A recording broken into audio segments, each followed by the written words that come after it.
지난 시간에 창세기 1장 26절을 중심으로 해서 하나님께서 인간을 하나님의 형상대로 창조하셨다라고 하는 말은 곧 인간 존엄성의 선포에 해당된다라고 하는 사실을 살펴보았습니다.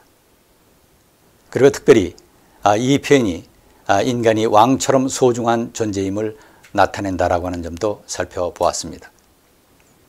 그런데 바로 이 내용이 26절뿐만이 아니라 28절에서도 언급됩니다. 26절에서 선포된 왕적 존재라고 하는 사실이 28절에서 부연됩니다. 바로 이를 대표하는 표현이 다스리다, 라다라고 하는 표현, 그리고 정복하다, 카바슈라고 하는 표현입니다. 이것은 인간의 위치와 기능과 역할과 사명도 나타냅니다. 이제 창세기 1장 28절 본문을 함께 보시겠습니다. 하나님이 그들에게 복을 주시며 하나님이 그들에게 이루시되 생육하고 번성하여 땅에 충만하라. 땅을 정복하라. 바다의 물고기와 하늘의 새와 땅에 움직이는 모든 생물을 다스리라 하시니라. 히브리 본문 보시겠습니다. 첫 번째 표현부터 보시면 바 예바레크, 예바레크라고 하는 말은 바라크 동사, 복주다, 복을 내리다, 축복하다라고 하는 동사의 PL형 미완료 3인칭 남성 단수에 해당됩니다. 여기서 이 미완료형은 앞에 첨가되어 있는 접속사 바와 연결돼서 이것은 완료의 의미를 갖는 표현입니다. 그래서 바예바레 고탐 엘로힘, 하나님께서 그들을 복 주셨다.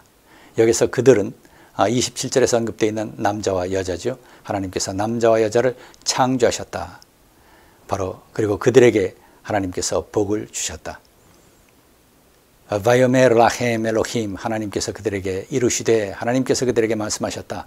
페루 우 레부, 여기서 페루라고 하는 말은 파라 동사에서 나옵니다. 파라는 열매를 맺다라고 하는 히브리 동사고요. 이것이 여기서 명령형 2인칭 남성 복수로 사용되어 있습니다. 그래서 열매를 맺어라, 생육하라 라고 하는 말로 번역될 수 있는 표현입니다. 레부, 라바 동사에서 나옵니다. 라바는 많다, 많게 하다 라고 하는 의미를 가진 동사고요. 여기서 레부, 칼형 2인칭 복수 명령형으로 사용되어 있습니다. 그래서 번성하라 라고 하는 말로 번역됩니다. 그 다음에 우 밀우 에트 하 아레츠, 이 밀우라고 하는 말은 말레 동사에서 나옵니다. 이 말레 동사는 차다, 채우다 라고 하는 것을 의미하고요. 그래서 땅을 채우라, 땅을 가득 채우라, 땅에 충만하라 라고 하는 의미를 가진 동사입니다. 그리고 왜 키부슈하라고 하는 표현이 있죠. 여기서 이 키부슈하의 맨 끝머리에 나오는 하는 대명 전미사 여성 3인칭 단수에 해당됩니다. 그래서 이 하라고 하는 표현은 그 앞에 나와 있는 하아레츠, 땅을 가리킵니다. 그래서 땅을 정복하라 라고 하는 말이고요. 그 다음에 레두, 다스리라 라고 하는 표현입니다. 라다라고 하는 말에서 나오죠. 라다의 칼형 2인칭 복수 명령형으로 사용되어 있습니다.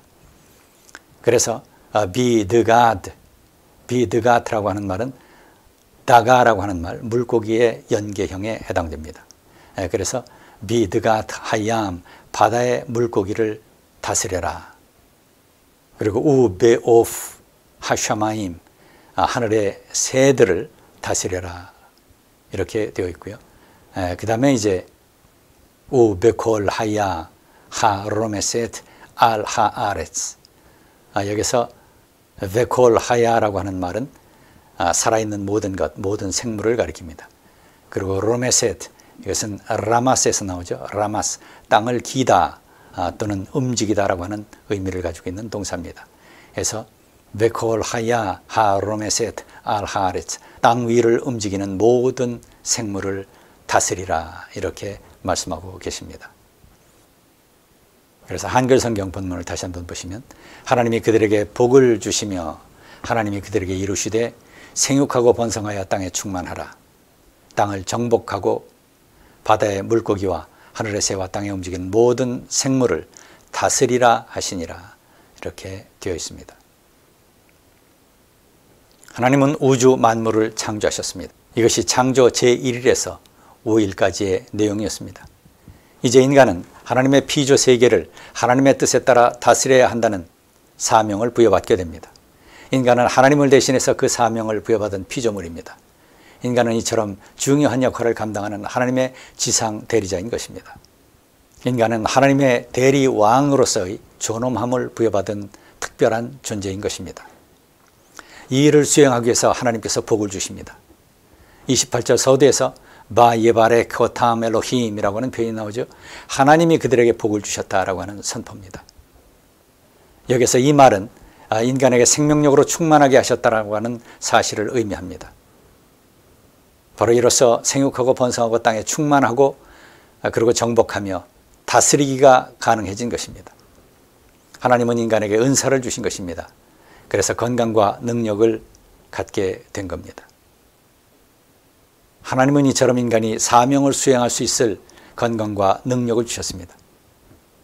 그리고 하나님은 인간이 이렇게 살기를 원하셨던 것입니다. 다시 말해서 샬롬의 삶을 살기를 원하셨습니다. 그래서 하나님이 주신 생명으로 충만하고 그래서 건강하고 하나님이 주신 능력으로 그리고 하나님의 능력을 발휘해서 하나님께서 맡기신 사명을 감당하도록 하는 것. 그래서 이 세상의 청지기로서 하나님께서 맡기신 세상을 잘 다스리고 운영해 나가는 것. 이것이 인간의 사명이었던 것입니다. 하나님께서 이를 위해서 필요한 양식까지 허락해 주십니다. 그것이 바로 29절의 내용입니다. 인간은 세상에서의 위치와 기능과 역할에서 하나님을 닮은 존재입니다. 그리고 하나님과의 관계에 있어서 특별합니다.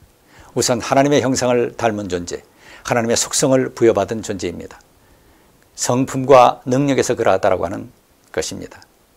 이렇게 하나님이 주신 은사와 능력으로 세상을 잘 관리하고 다스리는 것. 인간은 하나님께서 주신 능력대로 자신의 삶을 잘 감당해 나가야 됐던 것입니다.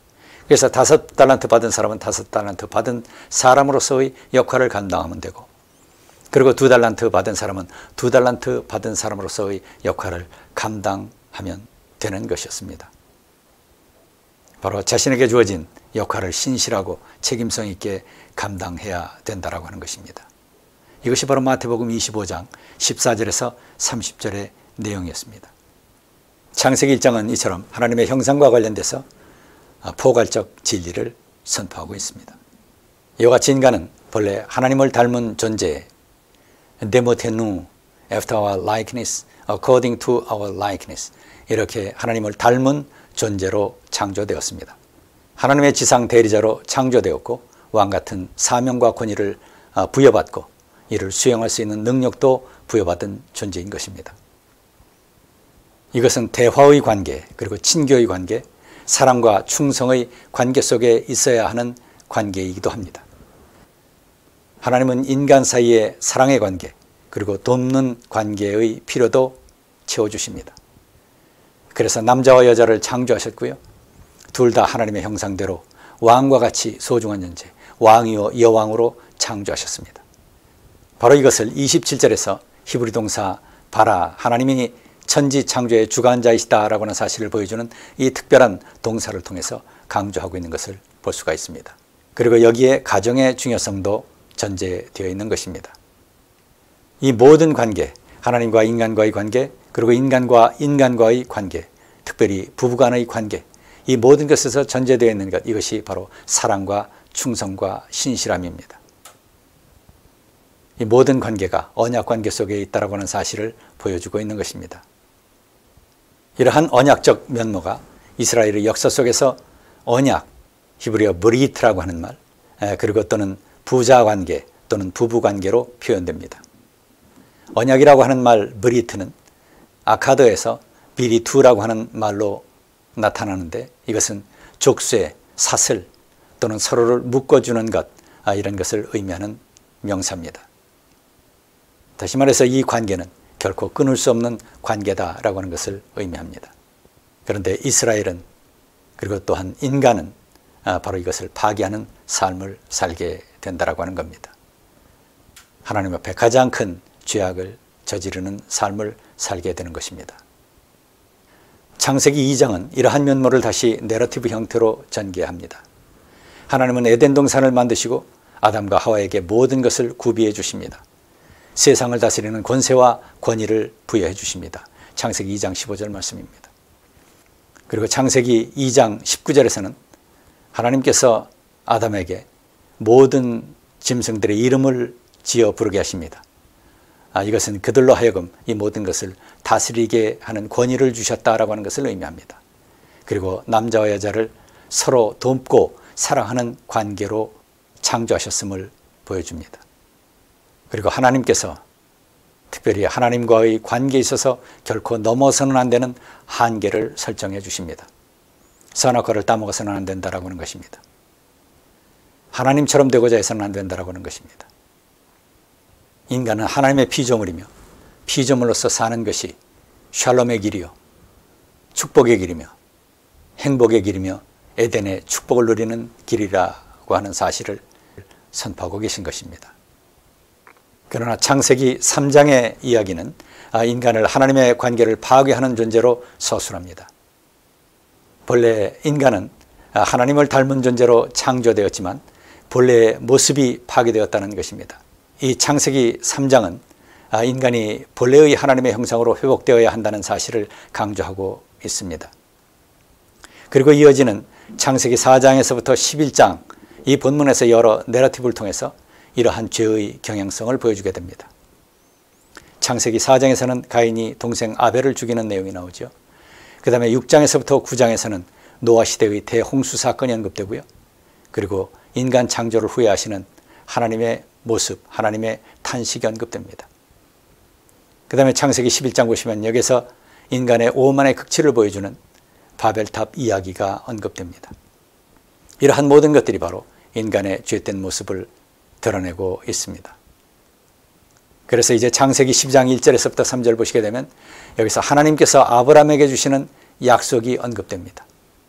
바로 하나님께서 아브라함 그리고 그 후손으로 하여금 세상 만민의 복의 근원이 되게 하실 것이다 라고 하는 약속이 주어집니다. 이 말씀은 이제 하나님께서 인류의 구원을 위해서 새로운 구원 계획을 선포하고 계신 것이다 이렇게 볼 수 있는 겁니다. 이제 선민을 통한 세상 만민의 구원을 원하시는 하나님의 계획과 목적이 선포된 것입니다. 그러나 이 사명은 죄된 이스라엘을 통해서 성취되어야 하는 한계를 갖고 있는 것이기도 합니다. 이것은 당연히 실패의 과정을 거칠 수밖에 없는 사명입니다. 물론 이것은 반드시 성취되는 사명이고요. 이것은 예수 그리스도와 그의 교회를 통해서 온전히 성취될 그런 사명이며 약속이었던 것입니다. 성경에 나타난 이스라엘의 역사는 바로 이 잃어버린 하나님의 형상의 모습을 적나라하게 드러내줍니다. 그리고 동시에 여기에서의 회복의 필요성과 그리고 회복과 구원을 통한 하나님의 소망을 나타내고 있습니다. 구약의 수많은 가르침은 결국 잃어버린 형상의 회복과 샬롬과 구원의 길을 보여주는 것이라고 할 수 있습니다. 그리고 이것은 예수 그리스도의 사역과 가르침으로 결정적으로 구체화됩니다. 무엇이 복된 길인가, 무엇이 구원의 길인가 라고 하는 질문은 구약 성경에 끊임없이 전제되어 있는 핵심 질문이라고 할 수 있습니다. 그리고 율법과 예언서들, 그리고 역사서의 가르침, 잠언, 욥기, 전도서와 같은 지혜의 가르침, 이런 모든 것들이 다 이에 대한 대답입니다. 그리고 신약의 윤리적 가르침이 모두 여기에 해당된다고 할 수 있습니다. 이제 앞으로 이와 관련된 구체적인 내용에 관해서 점진적으로 살펴나가도록 하겠습니다.